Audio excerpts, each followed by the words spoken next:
अस्सलाम वालेकुम रहमतुल्लाहि व बरकातुहू। मेरा नाम अहमद अकील है। आप देख रहे हैं प्रॉपर्टी ऑन टीवी। जो रियल एस्टेट प्रॉपर्टी टाइकोन्स हैं, बहुत पैसा कमाते हैं, बहुत बड़ा बिजनेस है रियल एस्टेट का पाकिस्तान में। और आम आदमी जो है वो इस बिजनेस को नहीं समझता, और लेकिन वो ये ज़रूर जानना चाहता है कि इसकी रीज़न क्या है। Why the people involve for the last 20 years in the real estate and their earn lot of money, huge money. बल्कि पूरा पाकिस्तान का जो पूरा सिस्टम है ना, वो रियल एस्टेट ओरिएंटेड है, ठीक है। और फिर लोग बहुत पैसा कमाते हैं, इसलिए तो इस काम में लोग बहुत आते हैं। लेकिन आपको ये ज़रूर हम बताते हैं, हमारा चैनल जो प्रॉपर्टी ऑन टीवी है, अगर आपने सब्सक्राइब नहीं किया, घंटी का बटन नहीं प्रेस किया, तो आप इतने बड़े बिजनेस को समझने में आपको डिले होगा। समझ लो आप जाएंगे, अगर शौक होगा कहीं ना कहीं से सीख जाएंगे, लेकिन डिले होगा, क्योंकि हम आपको कोशिश करते हैं कि ज़्यादा से ज़्यादा क्वालिटी वीडियोस दें, और वो जिस नॉलेज की हर निटी ग्रिटी हमने जो है ना वो डिस्कस की है। हर चीज़ हमने ना इसको आप समझ लीजिए सिंपलीफाई कर दिया है। जब हमने चैनल शुरू किया आज से तकरीबन 1.5 साल पहले, तो उस वक्त हमने सोचा कि हम लोगों को सिखाएंगे, पढ़ाएंगे, तो रियल एस्टेट क्या पढ़ाएंगे लोगों को। हमें खुद नहीं था पता। सच्ची बात यह है कि इतनी बड़ी फील्ड है ये जो अपनी होती है ना लाइल्मी का इजहार करना, ये इस चीज़ का ऐलान होता है कि हम आगे बहुत जो है ना वो मालूमात रखना चाहते हैं, जानना चाहते हैं, समझना चाहते हैं। तो जूं आप किसी फील्ड में जाते हैं तो आप उसकी जो वसअत है या उसके अंदर जो वो है ये स्कोप है, उसके अंदर वो आप जानना शुरू करते हैं। पाकिस्तान जैसे मुल्क जहाँ लोग गरीब हैं और जहाँ पे लोग अनएम्प्लॉयड है, वहाँ तो ये बिज़नेस जो है बहुत जो है ना वो लोगों को अकोमोडेट कर सकता है। और जो आम आदमी नहीं समझता ना, वो कहते हैं जी इंडस्ट्री शुरू करें, रियल एस्टेट का क्या फ़ायदा है। उसको पता ही नहीं है कि पाकिस्तान में इंडस्ट्री नहीं शुरू हो सकती, क्योंकि पहले तो कभी 15-20 रुपये यूनिट बिजली थी, आज तो 50 भी टप गई है। तो वो किस इंडस्ट्री की बात कर रहे हैं, क्योंकि जो लोग करता धरता है वो खुद रियल एस्टेट के बिजनेस से इन्वॉल्व है, वो कोई और बिजनेस पाकिस्तान में इस्टेब्लिश होना नहीं देना चाहते, इसलिए तो पाकिस्तान का नुकसान हो रहा है। लेकिन अगर रियल एस्टेट के अंदर भी दो अलग शोबे हैं, एक है अनफिनिश्ड अनरेडी प्रॉपर्टी, जो फाइलें हैं या जो सेमी फिनिश प्लॉट हैं, पता नहीं कब होंगे, 10 साल 15 साल लगेगा। एक वो रियल एस्टेट है। एक वो रियल एस्टेट है जो रेडी प्लॉट्स हैं या प्रोजेक्ट्स हैं जहाँ पे कंस्ट्रक्शन हो रही है, और जिसके अंदर जो कि इंफ्रास्ट्रक्चर की ज़रूरत पाकिस्तान में बहुत है। 1 करोड़ 20 लाख घर शॉर्ट है पाकिस्तान के अंदर। हर साल 6 से 7 लाख घर चाहिए, जो हमारी आबादी का, जिस तरह से 55 लाख बच्चे हर महीने आ रहे हैं, तो ये बच्चे बड़े भी हो रहे हैं और ये बालग हो रहे हैं। और अभी देखें कि जो हर इलेक्शन के वक्त 3 से 4 करोड़ नए वोटर वो उसमें शामिल हो जाते हैं। जब ये 2013 में था तो वो 7 करोड़ के करीब वोटर थे, अब वो 3 करोड़ फिर बढ़ गए, अब फिर 3 करोड़ बढ़ गए हैं। तो यानी तेज़ी से आबादी बढ़ रही है। बहुत ज़्यादा हमारे पास वसाइल नहीं हैं, चीज़ें नहीं बन रही, और इस वजह से इसके अंदर लोगों की ज़रूरत है कि जो घर बनाएं, बिल्डिंग्स बनाएं, प्रोजेक्ट्स बनाएं, लोगों को यूनिट्स सेल करें, लोग उसके अंदर इन्वेस्टमेंट करें, ओवरसीज़ पाकिस्तानी पैसा भेजें, और वो ये सारा कुछ हो। अच्छा, मौजू से थोड़ा हट ना जाऊँ, क्योंकि मौजू हमारा ये है कि ये लोग जो रियल एस्टेट में बहुत पैसा कमाते हैं, ये कैसे कमाते हैं। जी, इसमें जो बुनियादी बातें हैं ना, 4-5 बुनियादी बातें हैं कि ये लोग पैसा कमाते हैं रियल एस्टेट से। नंबर 1 जो इनका पैसा कमाना है ना, वो है कि एजुकेशन और नॉलेज। पर्टिकुलर फील्ड का नॉलेज जो है ना, वो दूसरे नॉलेज से कई गुना बेहतर होता है। अगर आप ऐसे शोबे का नॉलेज आपके पास है और वो शोबा के अंदर पैसा है, उसके अंदर लोग कमा रहे हैं, तो वो शोबा आपके लिए बड़ा फिजिबल होता है, कोई भी हो। जैसे रियल एस्टेट है, रियल एस्टेट के हवाले से जिन लोगों के पास नॉलेज है, जिनके पास एजुकेशन है, और हम यही चैनल के ऊपर एजुकेशन ही आपको फराहम कर रहे होते हैं, वो बहुत पैसा कमाते हैं। उसकी वजह यह है कि उनको ट्रेंड्स का पता होता है। उन्हें पता होता है कि कब जो है ना वो बाइंग टाइम है, इन्वेस्टमेंट का टाइम है, कब बेचने का टाइम है, ठीक है ना, कब क्या होगा तो हालात बदलेंगे। और यानी हर चीज़ भी इन्वेस्टमेंट है ना, हर प्रॉपर्टी है। बट दे नोज कि भाई कौन सी प्रॉपर्टी जो है वो ज़्यादा फ़ायदा देगी, कौन सी कम देगी फ़ायदा, किस में ज़्यादा टाइम लगेगा, कौन सा शॉर्ट टर्म लगेगा। तो ये जो एजुकेशन है ना, और इसमें एक्सपीरियंस भी ऐड कर लें, तो ये एक्सपीरियंस की वजह से भी बहुत कमाते हैं। यानी ये जो तजुर्बा है ना, क्योंकि माजी में क्या हुआ क्या होगा, अब आप देखिए जहाँ से हम गुजर के आए हैं ना, पीछे आपने देखा होगा, अगर आप वीडियो को पीछे करके देख लें, वो गौरी टाउन था। बहरिया इस्लामाबाद के जो एक्सप्रेस वे है उसके ऊपर ये एक हाउसिंग सोसाइटी डेवलप हुई, गौरी टाउन। ये कोई हुई जाके 2010-11 में, ठीक है। और ये जो कमर्शियल प्लॉट थे ना, कि जहाँ से हम गुजरे थे, प्लाजाज थे, तो ये 3 लाख पे मरला तरले कर करके उन्होंने बेचा, क्योंकि जो बेचने वाले थे उन्हें पैसे चाहिए था, नेचुरली उन्होंने किसानों को जो पेमेंट करनी थी, तो उन्होंने 3 लाख रुपए मरला बेचा। आज वो करोड़ को मरला टच करने वाला है, और ये कितने टाइम हुए हैं? 12-13 साल हुए हैं, ठीक है।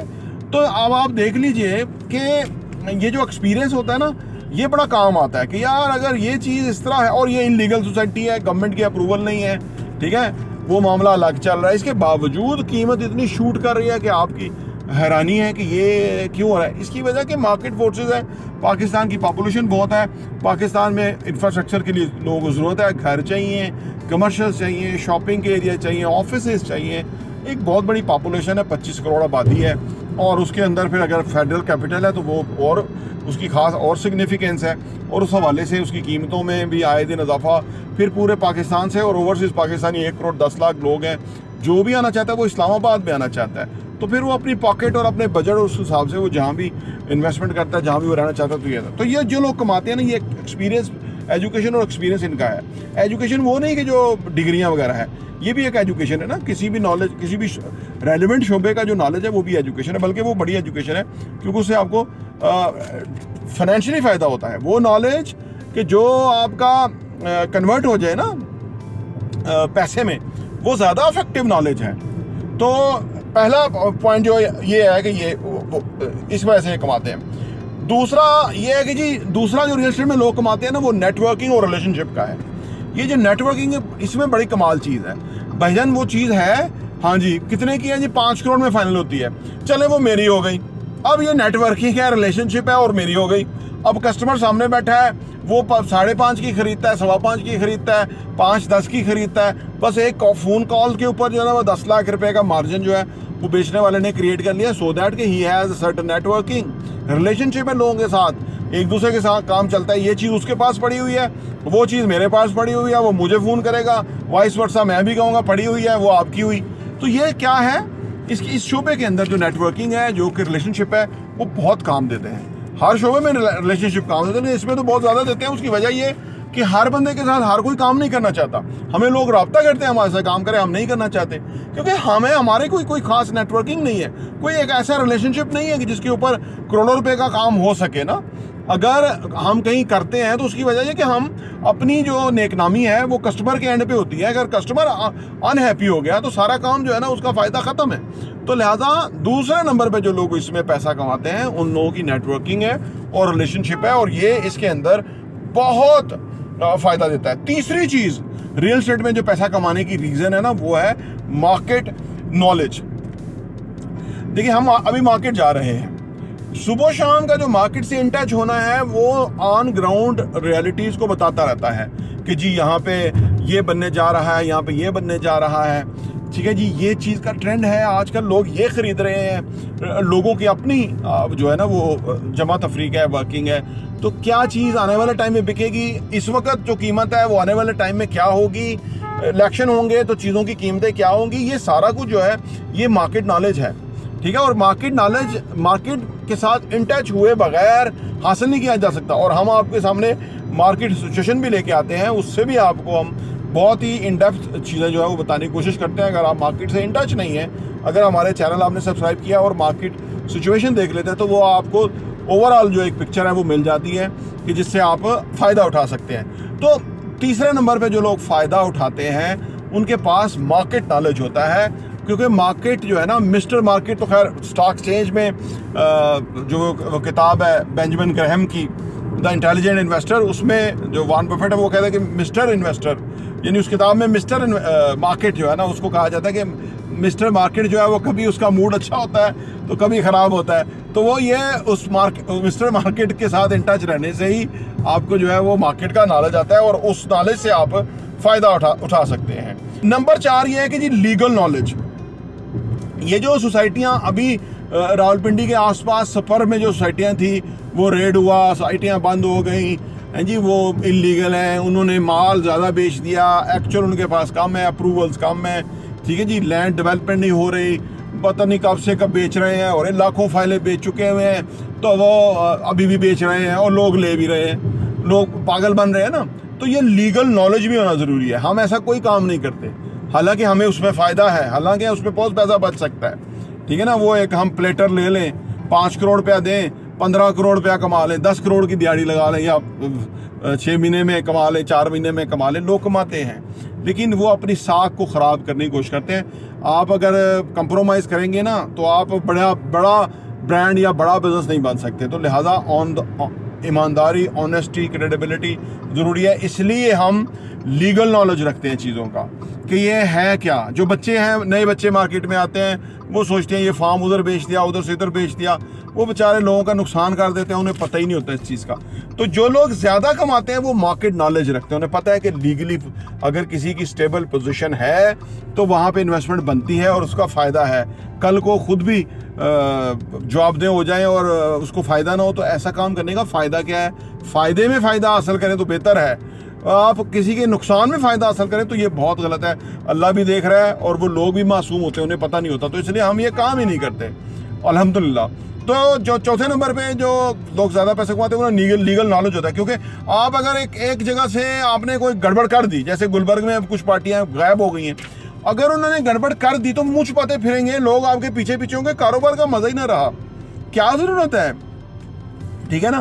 कारोबार का मतलब पैसा नहीं है, कारोबार का मतलब है साख, कि लोगों का एतबार आपके ऊपर रहना चाहिए कि भाई ऑनेस्टी, इंटेग्रिटी, ईमानदारी से ये लोग काम करते हैं और उसमें फिर अगला अंधा एतमाद करता है, उसका पीस ऑफ माइंड होता है। यही क्रिएट करने का नाम बिजनेस है।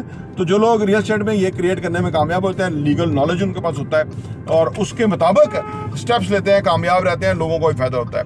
नंबर 5 और आखिरी है कि जी इन्वेस्टमेंट प्लानिंग। रियल एस्टेट में प्लानिंग बड़ी इंपॉर्टेंट है। इन्वेस्टमेंट कब करनी चाहिए, कब करने का कितना फ़ायदा है, क्या डिविडेंड्स हैं, क्या प्रॉफिट्स हैं, क्या फ़ायदा है, ये बहुत ही ज़बरदस्त प्लानिंग। तो वैसे भी आप किसी भी चीज़ की प्लानिंग कर लें तो वो बहुत ही ज़बरदस्त हो जाता है, काम अच्छा, प्रोजेक्ट अच्छा हो जाता है, टाइम बच जाता है, सब कुछ हो जाता है। लेकिन अगर आपके पास इन्वेस्टमेंट नॉलेज है, इससे खूबसूरत बात कोई नहीं, इससे बड़ी बात कोई नहीं। तो ये 5 इन्वेस्टमेंट प्लानिंग अगर आप कर लेते हैं, ये तो बहुत कमाते हैं जो लोग इन्वेस्टमेंट प्लानिंग करते हैं। ये काम ही प्लानिंग का है। आपने कब चीज़ खरीदनी है, कब बेचनी है, कब बेचने का बाइंग टाइम है, कब सेलिंग टाइम है, जैसे आजकल बाइंग टाइम है, तो आप अच्छी चीज़ें पिक कर सकते हैं। तो अगर आपने इसको प्लान कर लिया कि मैं इसको 3 साल के लिए, 2 साल के लिए होल्ड करूंगा, तो वैसे तो 6 महीने, साल में हालात बदलते नज़र आते हैं, तो ये आप बहुत कमाते हैं। तो ये जो 5वां और आखिरी इन्वेस्टमेंट प्लानिंग करने वाले लोग हैं, ये भी बहुत कमाते हैं। ये 5 इंपॉर्टेंट बातें हैं उन लोगों के अंदर कि जो रियल एस्टेट में बहुत पैसा कमाते हैं। अगर आप कमाना चाहते हैं, इन 5 बातों को जरूर मद्देनजर रखें, बहुत फायदा होगा। प्रॉपर्टी इंटरव्यू देखने का बहुत बहुत शुक्रिया।